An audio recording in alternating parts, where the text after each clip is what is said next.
Ғалым да, шахтер да бас иетін, ұстазым бар сенің қасиетін. Жыл сайын қазан айының басында еліміздегі ұстаздар қауымы өздерінің төл мерекесін атап өтеді. Ол мерекеден біздің қарасайлық мұғалімдер де қалыс қалмайды. Жыл сайын әкімдік тарапынан, оқушылар тарапынан үлкен құрмет көрсетіліп, құттықтайды.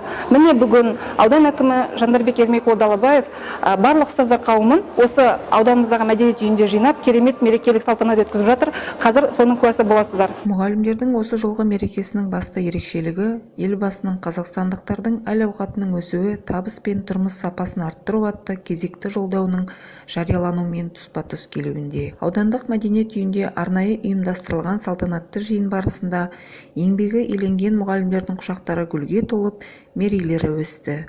Ұстаздарға жылы тілегін арнаған аудан әкімі Жандарбек Ермекұлы Қарасай жерінің білім саласында атқарылған жұмыстар барысын тілге тиек ете келе, алда да қолға алар іс ауқымды екендігін сөз етіп, бұл мақсатта педагогтар қауымына зор сенім артты. Сахна төріндегі марапаттау рәсімінде аудан әкімінің орынбасары Айжан Назарбаеваға білім беру ісінің құрметті қызметкері төс белгісі тапсырылды. Бұдан бөлек бірқатар мереке иелері аудан әкімінің құрмет грамоталары мен алғыс хаттарын алды.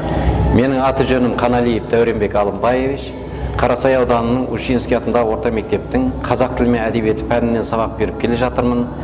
Осы салада 25 жылдан бері еңбек етіп келе жатырмын. Талай қиындықтарын бастан өткіздік. Сіздердің де осындай қиындыққа толы жұмыстарыңызда жемісті еңбек етіп, солардың жемісін жей беруіңізге тілектеспін. Бүгінгі мерекенің де бір ерекшелігі елбасымыздың кезекті жолдауының жариялануымен тұспа-тұс келіп тұр. Соның үшін мен қуаныштымын.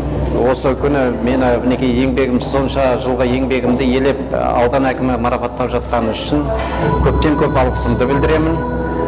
Барлық ұстаздарға табысты еңбек тілеймін. Атаулы күнге арналған жиын эстрада жұлдыздары қатысқан көңіл тебірентерлік концерттік бағдарламамен түйінделді.